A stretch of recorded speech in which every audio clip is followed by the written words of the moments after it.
Glory to God because He allows us to share the word of the Lord. Yesu nashimwe. Praise Jesus. Tugiye kuganira ijambo ry'Imana rero. We are going to share the word of the Lord. Umutwe w'amagambo nawise ibiranga umuntu wakiriye Satani. The title of the word which I'm going to give you is the signs, the symbols of the symbols which describe someone who allowed Satan to enter, to control, to lead him. Ibiranga umuntu wakiriye Satani. The symbols of somebody who received Satan. Reka mbahereze definition yitwa Satani ni iki? I'm going to give you definition of the word Satan. Mu jambo rimwe. One word. Ni urwanya. It's someone fighting or against. Uza kugira Satani ni iki? Someone going to ask you who is Satan. Uzamubwira ati Satani bisobanura urwanya. You need to answer the person that Satan means someone against. Ubundi mu yandi magambo y'ururimi rusanzwe bavuga ngo ni oppose. In another language they say the person oppose you. Yesu natugirire neza. The Lord help us. Ikintu cya mbere kiranga umuntu wakiriye Satani mu mutima we. One of the things which describes someone who received Satan into his heart. Agira ubutunzi bwinshi. The person can be rich, very rich. Ubutunzi bwinshi bw'ibyaha. Very rich, and the richness from the richness of evil. Muri we mu mutima we. Inside his heart. Icyaha cyose kije cyose kigira umwanya muri mu mutima we. All the sins which comes gets a place into his heart. Yesu atugirire neza. Jesus help us. Icyo kintu nicyo kintu kimuranga cyambere. Those are the one of the things which describe, or that is the one of the things. Ariko Bibiliya iratubwira muri Luka. The Bible tells us in Luke. Ijambo ry'Imana ravuga ati ngo muzabona ishyano. The word of the Lord tells us that you are going to be punished. Mwabatunzi mwe. You rich men. Ngo kuko because mumaze kugubwa neza. Because you are like you are blessed. Yesu atugire neza. Let the Lord help us. Muzabona ishyano mwabatunzi. The punishment is coming to you, rich men. Ngo kuko mumaze kugubwa neza. Because you are already blessed. Yesu atugirire neza. Let the Lord help us. Mu yandi magambo bisobanura. In a few words, what does this mean? Bafite ubutunzi bwinshi. They are rich by rich of the sins, the wicked, the evil into their hearts. Let the Lord help us. Let the Lord help his children. Don't allow Satan. He is really rich. A lot of sins. Let Jesus help us. But say, Jesus, I beg you. I want to receive you day to day. Because of the sins which are full in the world, or in the hearts of the children of men, they are no longer seeing sacred things. Mu bintu bigaragara bashobora kuba bafite amaso physical ubu bibona ko bafite amaso. They can have eyes and you see that they look, they see. Ariko ntabwo bafite amaso y'umutima. But the eyes of the heart is not working. Ngo bamenye ibihishwe. For them to know the hidden things. Ariko icyo nsengera ubwoko bw'Imana cyangwa isororo ry'Imana. But the one I pray for the church, the children of God. Ndarisenya mvuga ati Mana ndakwinze kugira ngo duhereze nk'aya maso ya Elisa yari afite. And my prayer saying, God, I beg you to open our eyes like the one Elijah had. Kugira ngo turebe ibihishwe. So that we can see the hidden things. Ikindi cya kabiri. The second thing. Kiranga umuntu wakiriye Satani. Which describes somebody who received Satan. Bahaze ijambo ry'Imana. They are satisfied by the word of the Lord. Yesu atugire neza. Let Jesus help us. if you know that you were among those people and you are here, this is your time, this is your moment to say yes, Jesus. If you are here and you look on the sides, or you are all in all the sides of the world, this is the good moment for you to receive Jesus as our Savior.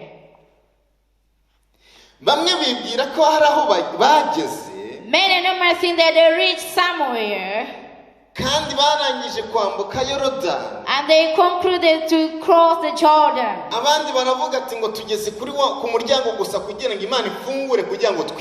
And others numbers say we are on the door, we are just waiting Jesus to come and open the door.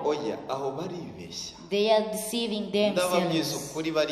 I want to tell you the truth that they are deceiving themselves. The time you are still fresh in this body, you are still in the war. When you still dress this fresh, you are still in the journey. You haven't concluded it. You haven't concluded the journey. Jesus help us.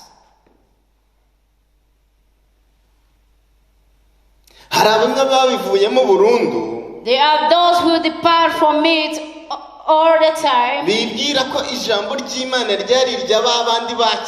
and they think that the word of the Lord was for all the generation.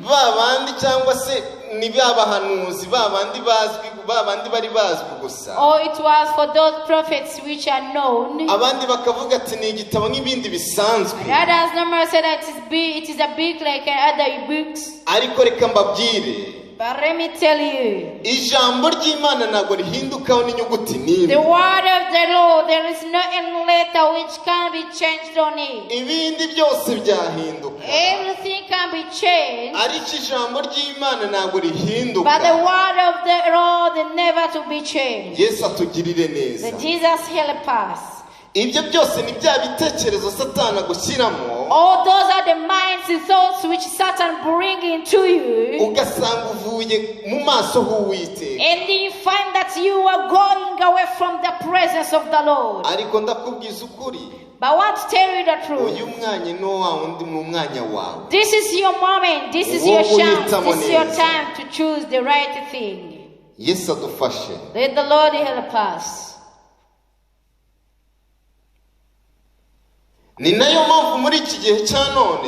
And this is the reason these last days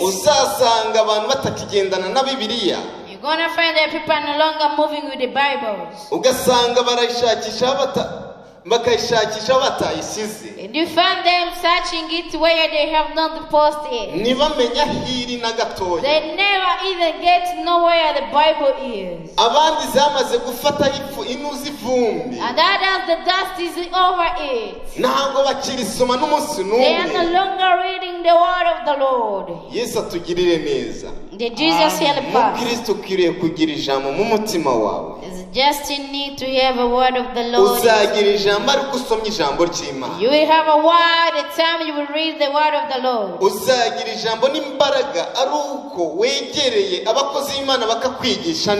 You will be strengthened and get a word of the Lord into you after coming in close to the servant of the Lord. And when you follow everything they have taught you, that Jesus help us. It's the reason I tell you, the word of the Lord cannot be changed. It tells us punishment.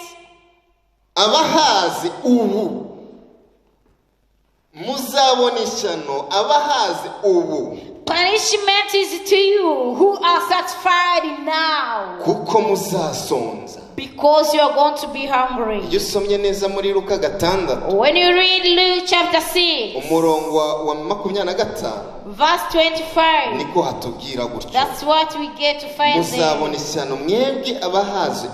Punishment to you, you who are satisfied now, because you are going to be hungry. Kuko muzasonza. Because you are going to be hungry. Yesu atugire neza. May the Lord help us. Niyo mpamvu reka mbabwire. Let me tell you, this is the reason. Ijambo ry'Imana. This is the reason I love the word of the Lord. Iyo wubatse ku rutare neza. When you build well on the rock. Nubwo babandi bakubwira ati ngo bavemo. Even the girls can tell you go away. Umva reka mbabwire. Let me tell you. Bimeze nko kubwira ati abantu bari mu ntuza mu isoko ngo muceceke. It's like telling people who are in the market to shut down. Ntabwo ushobora kubacecekesha n'umunsi. You can't tell them to shut down. Ni nk'uko udashobora gucecekesha umukiranutsi mwakuri. Like the way you cannot tell us do your servant to shut down. Ntushobora kurwanya umukiranutsi nyakuri. You cannot fight against the servant. Against the righteous. The one standing upright. Umva bizaba ari ubusa. This will be empty. Yesu atugirire neza. But Jesus help us. Yesu kandi adufashe. Jesus help us. Icya gatatu. The third one. Barangwa no guseka. They laugh. Barangwa no guseka. They laugh. Hariho umuntu witwaga Yayiro. There was a man called Jairo. Yari ari umutware w'isinagogi. And he was a leader of a synagogue. Araza yikubita imbere ya Yesu. He came into the presence of the Lord and he humbled himself. Aramubwira ngo. And he told him. Ngo aziwe kugira ngo aze gukiza umwana we. And he told him, I come here because I want you to heal my son. Uwo Yayiro yari afite umukobwa. Yairo had a daughter. Yari afite imyaka 12 y'amavuko. The daughter was 12 years old. Kandi yari arwaye cyane bikabije. And she was really sick. Bibiliya iratubwira ati yari ageze mu gihe cyo gupfa. The Bible tells us the girl was ready to die. Akimara kubibabwira.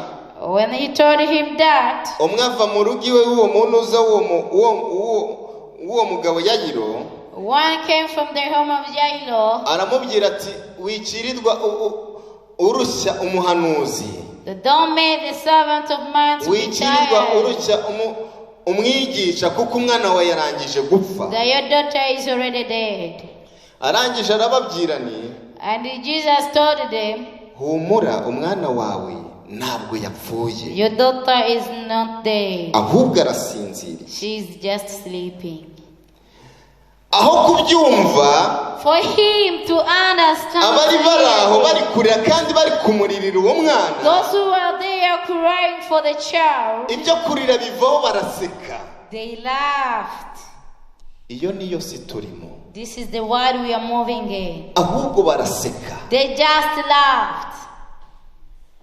Yesu atugirire neza. Jesus. Niyo mpamvu. This is the reason. Bibiliya itubwira ati ngo barangwa no guseka. This is the reason the Bible tells us that the signs, the symbols of them, it's to laugh. Bibiliya ivuga ati baramuseka cyane. They laughed for Jesus. Kuko bari bazi ko yagize ute yapfuye. Because they knew that the daughter is dead. Reka mubwire mu Kristo. Let me tell you as a justice. Bazaguseka. They are going to laugh at you. Nubwo waba ugeze hahandi wapfuye ndabizi Yesu Kristo yabasha buryo cyangwa gukiza. Even though you will be at the end, Jesus will heal you. Yesu atugire neza. The Jesus help us. Hari abaguseka bakabona amati birarangiye. They are those who stand there and laugh at you. They say bakavuga everything ati is uyu munsi over. ntabwo ushobora kuramuka. And they say today you are not going to wake up. Ariko Yesu akizana bya bindi byapfuye. But Jesus healed also those which are dead. Akongera akabihumekeramo bigakira. And he breathed in them and they get alive again. Kanguka gusa. He just said wake up. Ako kanyu gakanguka. And after saying wake up you rise. Because he has that power. Because that power is still working until today. Just believe in him. Everything is going to be done. The Jesus help us. I'm going to tell you a secret. Never to pray to your own God. The time you are just in trouble. Ahubwo mwibira ibanga ryiza. Now this is a secret I'm giving you. Imana cyane ushizeho umwete. Pray to God. Uri mu gihe cyiza. Even the time you will be rejoicing. Kugira ngo ngo nugera muri cya gihe kibi so that's the time of war. uzabashe uburyo ki wabinyura hejuru. You just going over there. Ni nayo mpamvu reka mbabwize ukuri. This is the reason usanga benshi babandi bafite intege nkeya you find these who are just weak. bagwa mu kabazo They fell in trouble ugasanga bahise babivamo. and they turn away. kubera iki? Why this? ntabwo basenga Imana uko bwije n'uko bukeye. They don't pray to God day and night. mu byiza no mu bibi Troubles and good. ntabwo babizi. They don't know that. Yesu atugire neza. The Jesus help us. uzasenga Imana yawe That pray to your God. uri mu gihe cyiza. When we're in good mu gihe time. cyiza When we're in good time. bishatse kuvuga ngo What does this mean? uyubahe Obey. uyishyire hejuru Praise muri Him. cya gihe cyiza. Lift Him high. muri cya gihe kibi nibiza When they come the party time. uzaba waribikiye You cyane. will already save the stored a lot of uzaba things. storage yawe yaruzuye Your store will be ku full. buryo ikibazo uzakibona nk'aho kidahari. Then you're gonna see the trouble as nothing is there. Yesu atugirire The neza. Jesus help niyo us. mpamvu burya Yobu This is the reason Job. yabashije buryo ki gukiranuka neza kandi akarangiza urugendo neza. This is the reason Job finished his journey well. Bibiliya iratubwira ati ngo Yobu The Bible says that mu gace Job, k'iwabo nta muntu wamurushaga ubukire no one in his area was kandi rich. akubaha Imana. And he was a man who obeyed the Lord. akubaha Imana. He obeyed the Lord. umwana w'Imana Imana imutangira ubuhamya. Even the Lord witnessed for him. ni nayo mpamvu n'umunsi n'umwe ntabwo yigeze acika intege. This is the reason he never failed. yarurangije neza. He finished the journey. Yesu atugire neza. The Jesus help us. duhereze izo mbaraga. And let Him strengthen us like that. ikindi nababwira The third thing I can tell you nuko burya icyizere is that I believe. uhereza umuntu The way you believe someone, burya nicyo bacuramo cyangwa se nicyo bacuramo imigambi ya nicyo bacuramo inkota ishobora kukwica. it's where they can make a stone which can kill you. ndabahereza urugero. I give you example. ndabahereza urugero rufatika. I give you example. niyo mpamvu pasiteri cyangwa se umubwirizabutumwa Sometime a pastor or a preacher, cyangwa se evangelist umunyamasengesho or a prayer, iyo urebye nabi when you watch bad, when you are not aware, utabwiye Imana yawe if you don't ask your God, burya icyizere ushobora guhereza umuntu the belief you can believe into someone, nicyo anyuramo kugira ngo abashe uburyo ki yakugusha. where he can pass to destroy you. umukristo Adjusting. niyo mpamvu ukwiriye kuba maso You ukagira need amaso to y'umutima. be aware. icyizere uzahereza mukristo mugenzi wawe The belief you are going to give adjusting like your brother, your friend. nicyo azanyuramo kugira ngo ubashe uburyo ki wawe It's where he may pass for you to be destroyed. nutareba neza. If you don't be aware. Bibiliya iratubwira ngo iki? What does the Bible tells us? mureke urukungu n'amasaka bigira ute bikurane. Let everything grow together. bishatse kuvuga ngo iki? What does this mean? no mu itorero nanuko Even in church, the burya same mu thing. itorero uko mubibona gutya The way you see in the church, ntabwo tungana. we are not equal. ntabwo tungana. We are not equal. ndababwiza ukuri I tell you the truth. ntabwo tungana. We are not imbaraga equal. zikoresha The power you ndi use gushaka when Imana you are searching the Lord, ntabwo ari zo ukoresha. or the power you use when I'm searching the birashoboka wowe uri Lord, kunyumva is not the one you use. ukoresha imbaraga nyinshi Maybe you who is here, kurusha nanjye you ngewe mpagaze hano. even use more power imbaraga than what I izakoresha use. uri Me who gushaka has Imana done rero here. niyo nazo imbaraga izaza iri kugutabarira ibyawe. The power, the way you lash to find the Lord to do His work, is the way He's moving to you to save you. nukoresha imbaraga nkeya When you become weak to do nayo His izaza work, gutabara ikoresha imbaraga He nkeya. is going to be weak to come and save you. nukoresha imbaraga nyinshi When you are strong and do the nayo work, izaza iri kugutabara iri He is kumuvuduko coming like the way you do His thing. Yesu atugiriye neza. Jesus help Niyo mpamvu rero iyo wicaranye n'umuntu udafite imbaraga, this is the reason when you sit with someone who's weak ukamuhereza icyo cyizere, and you get to believe in him, ndakubwiza ukuri nicyo cyizere azakinjiramo kugira ngo akugushe. this is that belief is going to pass through and destroy you. Nutagira ya maso nakubwiye y'umutima, If you don't get the Holy Spirit or the eye of the heart, which I told you, you leaders who are hearing me, that's the truth. uwo mwitorera niwe ushobora kukurangiza. The one in the church, the one who can throw you down. If you don't ask for the power,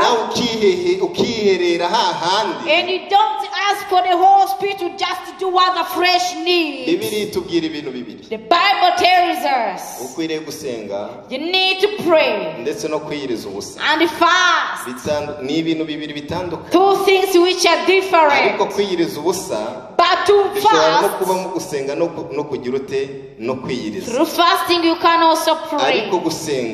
But to pray,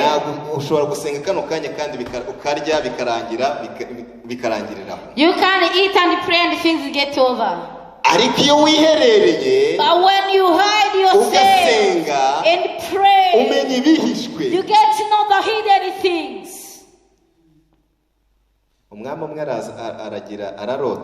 One king dreamed,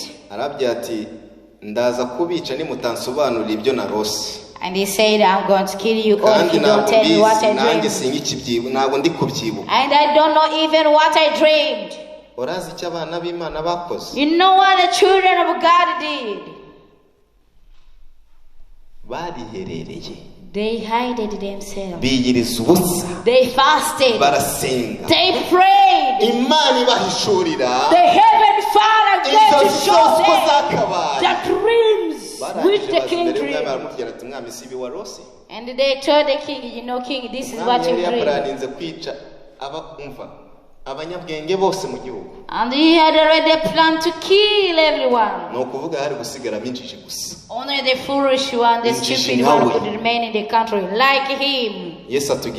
Jesus said the past. You need to pray. You need to fast too.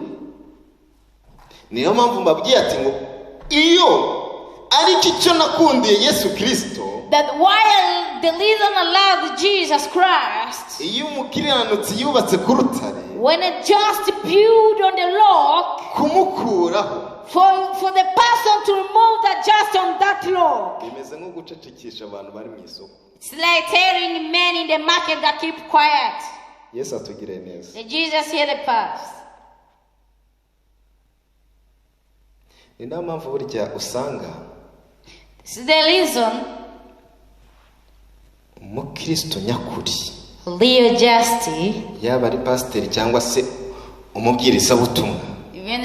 though you can be evangelist or a pastor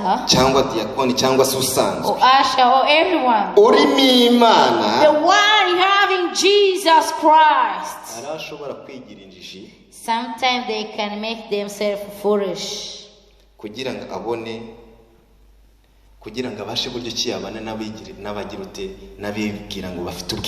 For him to be able to live with those who call themselves wise. Who are those saying that they are wise? The sinner. There is no sinner who can think that he is a sinner. They normally can call themselves that they are wise. They are wise than others. This is the reason that are you also going to those who take 2 hours or more than the hour to just use it nothing. Those are the thoughts for the wickedness. You could do anything. You could get your children and take them to the football press and kick it. Just train the body. You could just get a promenade moving to train your body. Or sitting, you get a conversation with the others. Those are the knowledge for the wicked. This is the reason I tell you. You need to call yourself for you to live with those people. And then let the Lord get his sacrifice and change them using his power. The Jesus help us. When you read the book of Luke, chapter 5 verse 31,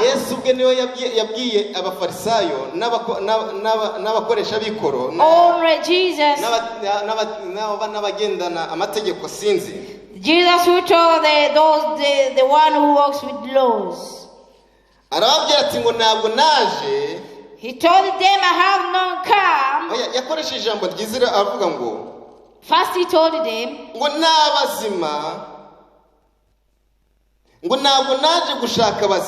I have not come to search the live people, because the live one is not the one who need to go and search the doctor. Apart from those who are sick. We read it. Luke chapter 5 verse 31. Luke chapter 5 verse 31 says,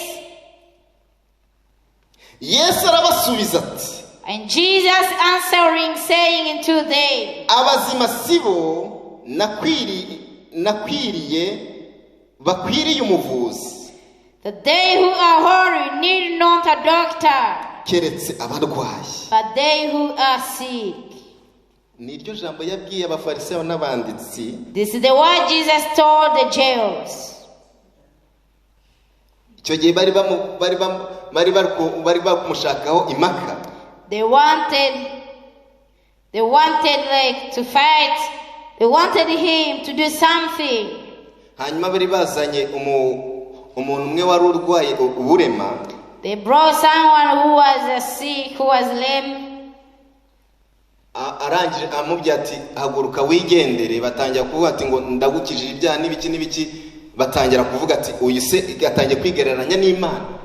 And Jesus said to the man, raise up and go because I heal you. And they said, now this person is comparing himself like God. Kubera ko Yesu afite amaso yareba ibihishwe. Because Jesus see the hidden things. Abona ibyo batekereza muri bo. He saw what they were thinking into their hearts. Ngo kubabwira rino jambo. This is the reason he told them this word. Bishatse kuvuga ngo ntabwo naje gusa kubw'abakiranutsi gusa.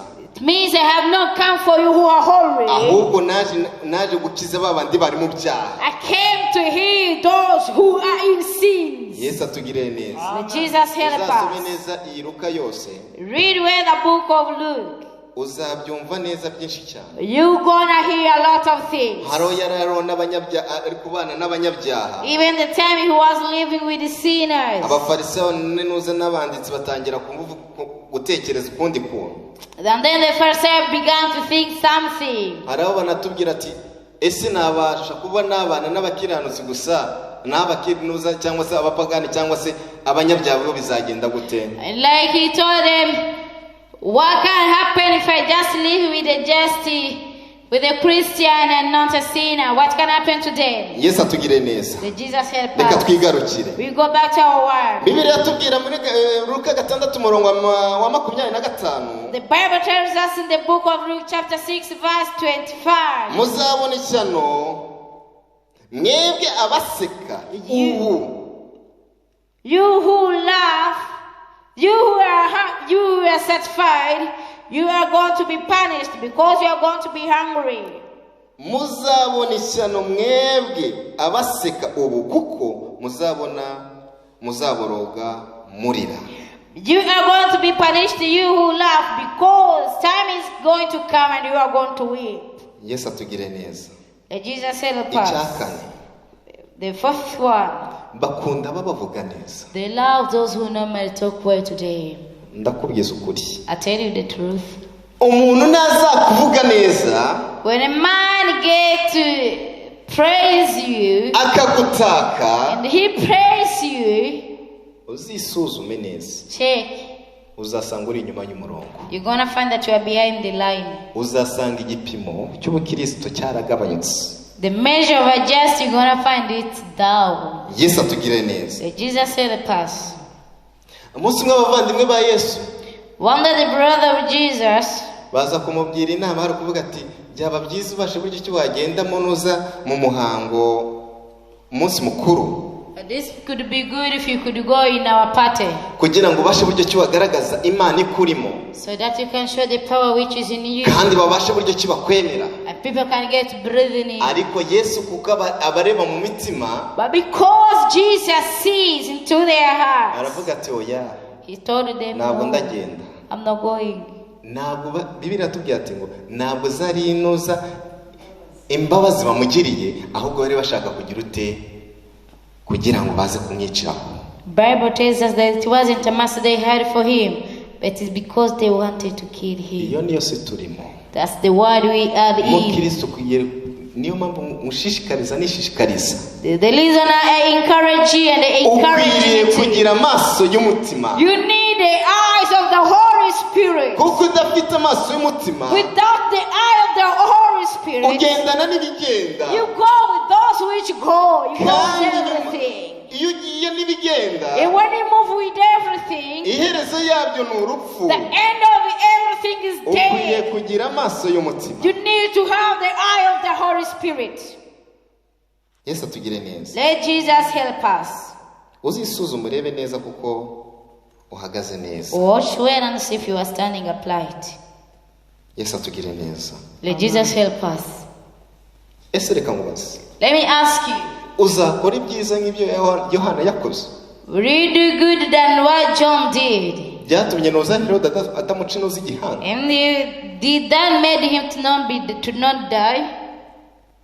Ariko reka mbabwire. But let me tell you. Iyo uhagaze neza. When you stand well. Nubwo Yohana bamuciye igihanga. Even though they took off the head of John. Ashobora kuvuka ibihumbi n'ibihumbi ba Yohana.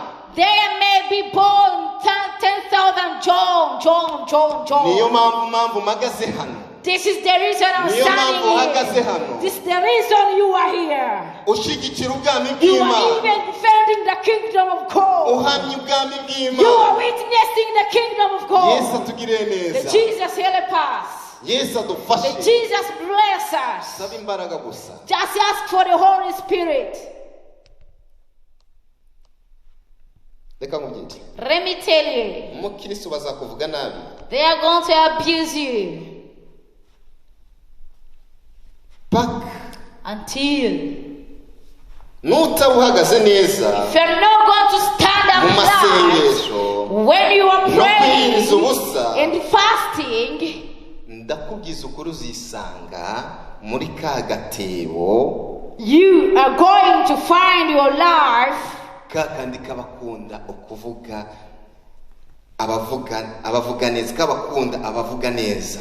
You are going to find your life in an evil, wicked people. Yes, atugire neza. Let Jesus help us. Reka nkubwire. Let me tell you.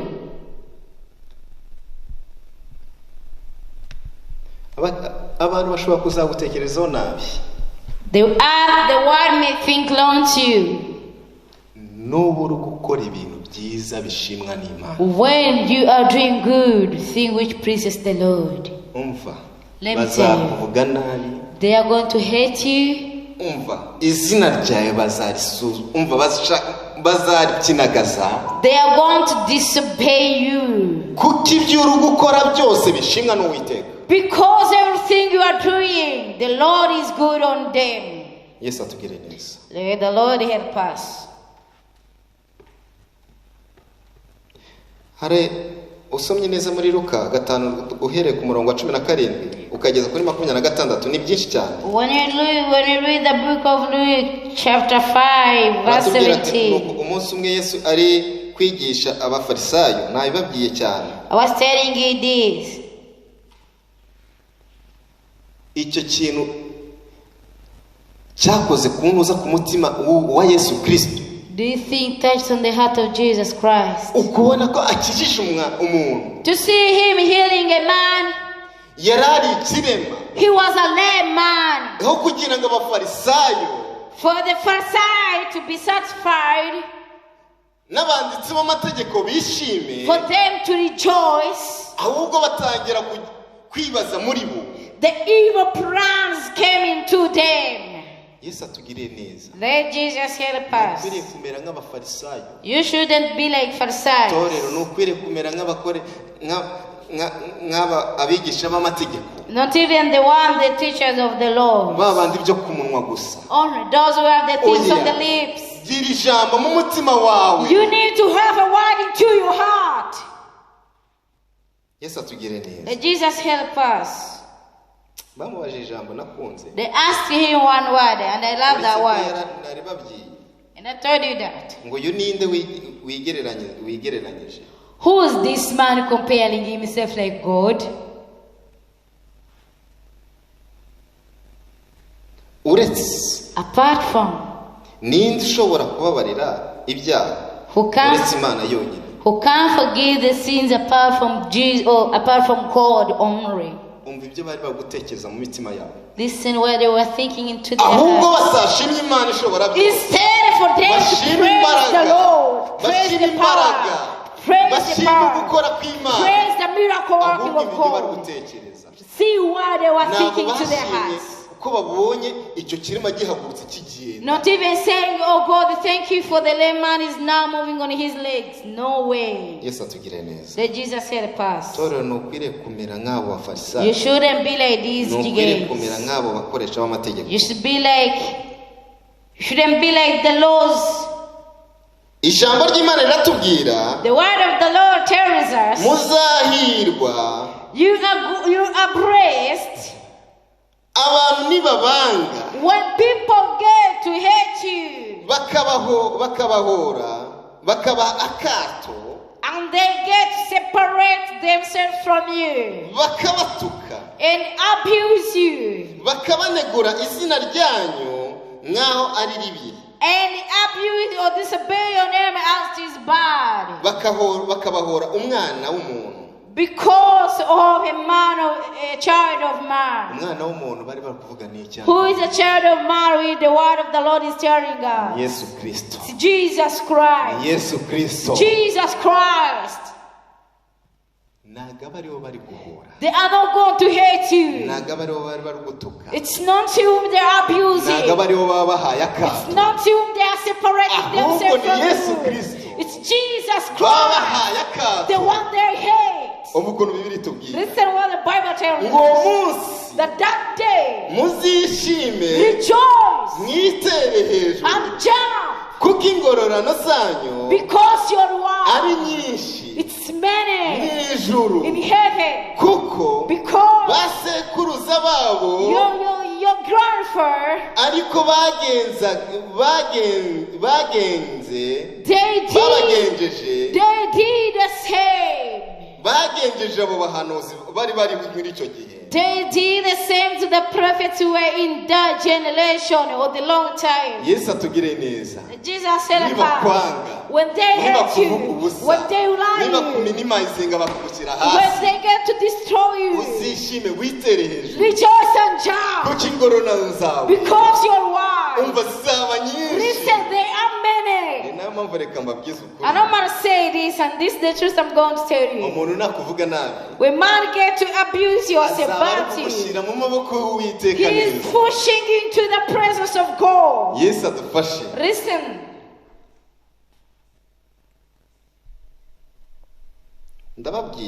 I tell you who hear, I'm finishing. Love your enemies.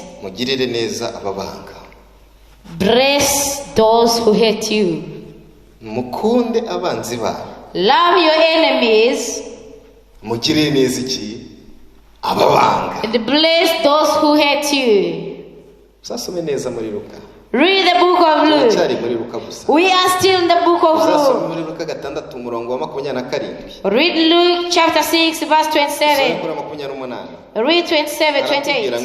What does it say? Bless them who curse you, and pray for them which despitefully use you. Yesu adufashe. Jesus help us. Niyo mpamvu mbabwira. This is the reason I tell you. Ntukajugunye umuntu mu buzima bwawe. Never to slow a person away from you. Kubera. Because. Abeza baguhereza kugira uti. Kwishima. The good one make you to rejoice. Ariko babi. But the bad one. Bakaguhereza experience cyangwa se uburambe. They give you experience. Byombi ni iby'ingenzi mu buzima. Both are good into life. Umva. Listen. Ababi. The bad one. Baguhereza uburambe. They give you experience. Kandi. And n'iby'ingenzi mu buzima. And important things into life. Wari uzi ko umuntu ashobora kukwanga. You know that person can hate you. Ukabona n'inzira nziza mu buzima bwawe. And you get even a good way into your life. Ukegera Imana mu yandi magambo. You even come close to Jesus in short words. Strong mu yandi magambo. And you become also strong. Mu Kristo ukwiriye kuba strong. You as a just, you need to be strong. Ukwiriye guhagarara neza. You need to stand still. Yesu adufashe. But Jesus help us. Reka mbabwire. Listen. Mwemerere abanzi banyu. Allow your enemies. Cyangwa se wemerere umwanzi wawe. Or allow your enemy. Akube hafi nk'uko urwaje. To be near you as your kugira ngo washe buryo kiwegere umva ujye mu ntoki z'Uwiteka. For you to come close, for you to come to Jesus. Wemerere umwanzi wawe. Allow your enemies. Akube hafi nk'uko urwaje. To be near you as your helper. Kugira zangororano nababwiye. For your reward which I told you. Z'ijuru. The one which is in heaven. You will get them. Reka mbabwire ikindi. Let me tell you. Uhesha agaciro. Glorify. Yakuvuzeho. Glorify what Jesus said against you. Ndi kumusozo. I'm ending. Uhesha agaciro. Glorify. Kuko Imana yakuvuzeho. What Jesus said over you. Kandi. And. Mugirane imbabazi. Forgive each other. Amina. Amen. Mugirane imbabazi. Forgive each other. Hari ikintu nabonye. There's something I see. Gituma ubwoko bw'Imana buba bakene. Which made the children of men to be poor. The children of God. It's because they don't forgive. Yesu atugire neza. Let Jesus help us. Iyo ufite imbabazi muri wewe. If you could have mercy in you. Ndakubwiza ukuri n'ubukire bw'ushaka buraza. Every rich you would like, you could get them. Ubukire bw'umukiranutsi. To be rich for a justice. Bwafunzwe no kubera kutagirira imbabazi no kutagira imbabazi. It is closed because they don't have mercy in them. Iga kugira imbabazi. Learn to have mercy. Torero wige kugira imbabazi. As a church, learn to have mercy. Yesu abahe umugisha. Let Jesus bless you. Iga kubabarira. Learn to forgive. Iga kubabarira. Learn to forgive. Mana nziza. Good Father. Imana ishobora byose. The one able of everything. Urakoze kubw'ijambo ryawe Data. Thank you, Lord, for your word. Reka imbaraga zawe. Let your power no kunesha kwawe and your strength kwigishe ubwoko bwawe. Teach your children. Duhereze guhindukira. And give us to change. Udukure mu maboko ya Satani. Remove